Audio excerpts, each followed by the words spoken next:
Let's start.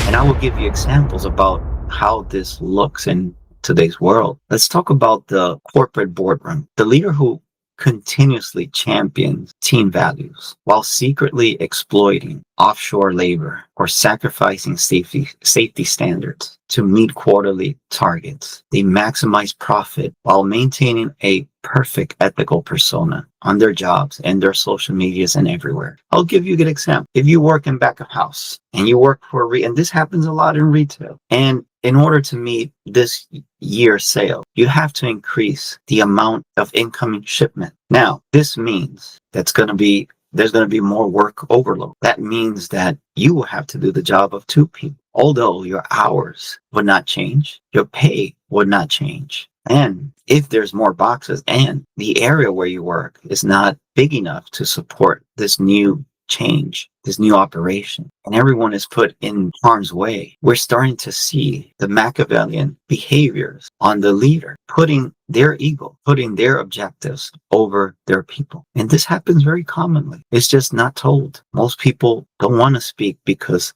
how does a leader retaliate, as Machiavelli reveals in The Prince? They give you less hours. They start reporting you for anything and everything. They say that you're not a team player anymore, that now you are conditioned to do more. And yet, when the time comes for a performance discussion, it becomes bias and it hinders your possibility not only to get promoted, but now you don't get a payment increase. So we see Machiavellian characters, leaders, and experiences every day in our society. It's just that they are not reported. I would recommend go to the EEOC and report these behaviors if you want them to change for good one day. So the second point I want to talk about is the political spheres, the constant use of distraction, manufacture outrage, and strategic confusion. Tactics Machiavelli would recognize instantly. Oh, because he was a master of the craft and he saw it every day to keep the public focused, or I would say distracted, while core policies benefit only the leader or those in that inner circle. So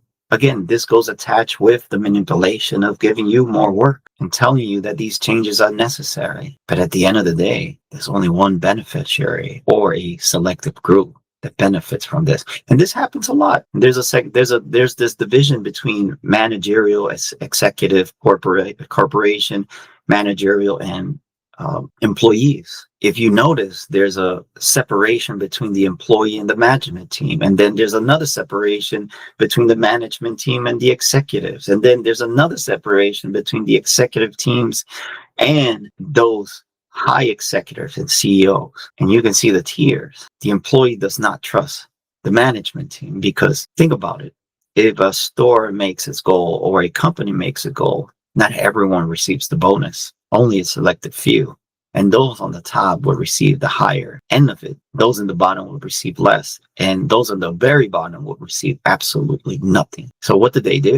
They distract you with, yes, let's bring you a pizza party. Yes, we did this. We brought you some food. They give you the breadcrumbs. They give you the very least to get the best and the max out of you. This is exactly what Machiavelli is talking about. He saw this back in 1500s. And yet we see that common behavior today, but now it's done more discreetly. It's done more clever. Because one of the things that Machiavelli talks about is be ruthless as a lion, but don't always be a lion. Be a fox.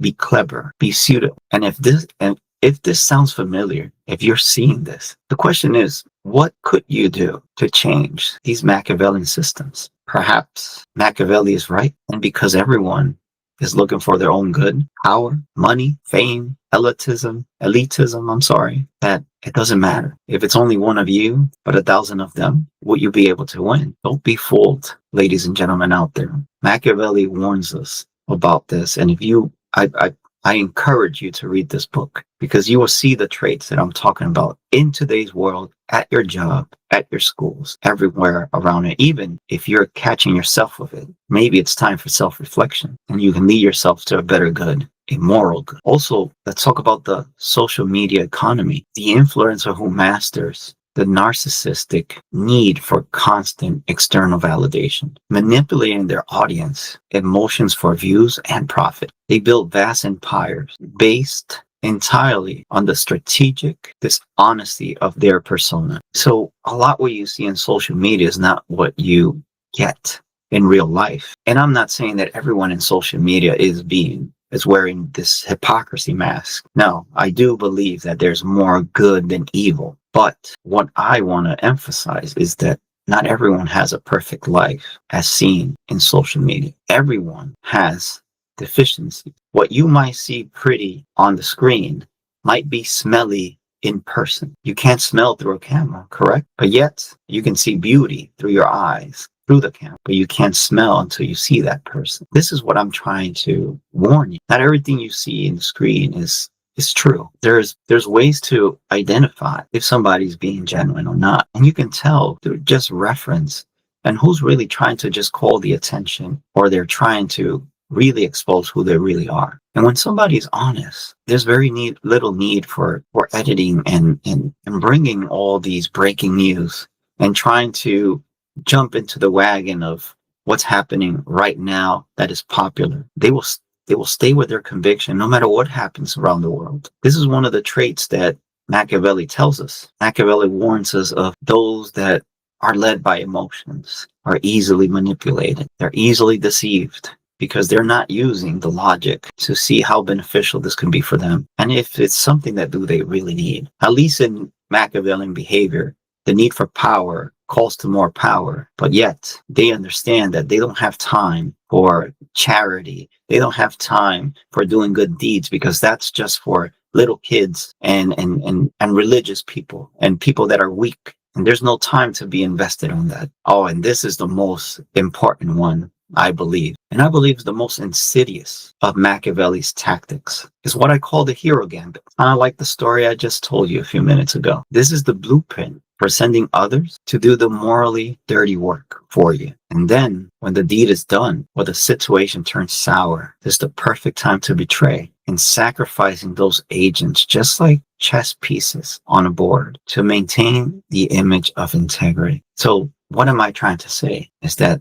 they're willing to lie and build upon that lie. And no matter what it takes, they can only remain true to themselves, but through lies that are constructive for them and destruction for others. And the little story I was telling you was Machiavelli using the example of Cesare Borgia with his ruthless agent, Remirro de Orca. When the Orcals brutally alienated the people, Borgia publicly executed him, making himself look like the hero that restored justice and dignity. So whenever someone tells you, go do this in my name, make sure that there's an email. There's something written with their name. So the accountability doesn't fall on you. It's better to be safe than sorry. And it's better to be right on paper than wrong on the word. And let's not think that this behavior doesn't occur today. We see it with this so-called corporate restructuring. Have you heard of those terms? Have you ever been laid off? This is a classic Machiavellian tactic, the corporate restructuring tactic.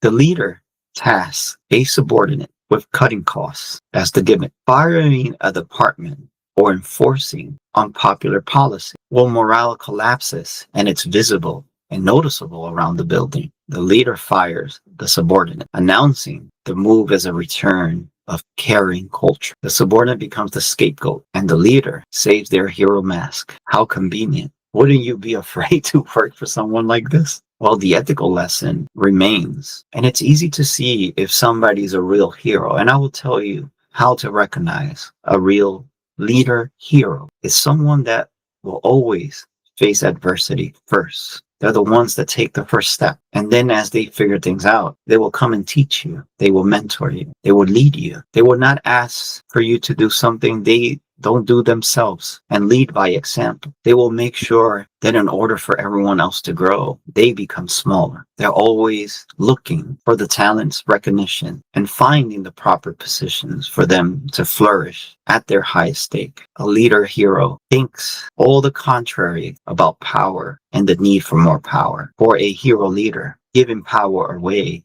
is the true power, because the power you give to others will always tell your hero story. And if everyone is affected by the power you give, and the growth brings higher profits, better culture, more trust, reliability, quality of life, a better lifestyle for our families, now that power that was given to others grows and is affected outside of the power that you once have. And if you see power grow in every other's hands, think about how powerful you made others. And yet everyone will look back and show gratitude for where that power came from. And trust me, you will not be feared, perhaps not loved, but you will be dignified and respected as a leader hero, because your act of heroism saved many that didn't ask to be saved. But yet you did it, and yet you were able to surpass all the sales analytics and goals because you thought more about the social win than the selfish act of power and greed. Because let's be honest, greed is what feeds all of this. And when you go to a meeting, do you hear anything else more than just, let's talk about ourselves, let's talk about our numbers, how can we acquire more? And then there's never enough. Even if you made a staggering number and you surpass last year's goal, there's a lust and there's that greed for more. And it needs to be more. And there's no other way than more, because everything else is a loss. But it comes with a price. All these wins come with a price. Machiavelli tells us the powerful, those in power, will use everyone else like a chess piece. And if you are part of that chess piece, it's time to wake up and realize that you're more than just serving a Machiavellic system that is so corrupted and that has disunified humanity throughout years. But yet this is the crude reality of politics in any spectrum. I'm not only talking about the political game. I'm talking about in corporation. I'm talking about if you're a manager. I'm talking about if you're a supervisor. Check yourself for Machiavellian attitudes and behaviors and thoughts, because it all starts with thoughts. And that thought is going to corrupt at some point. In the time when you haven't educated yourself on how to handle power in a better way, where it stems growth and fairness and justice, you will be relegated to one day be alone, just like Machiavelli was, just like Cesare Borgia was, because at the end of the day, you will have all the power and yet be alone. And being alone is something we're not made for.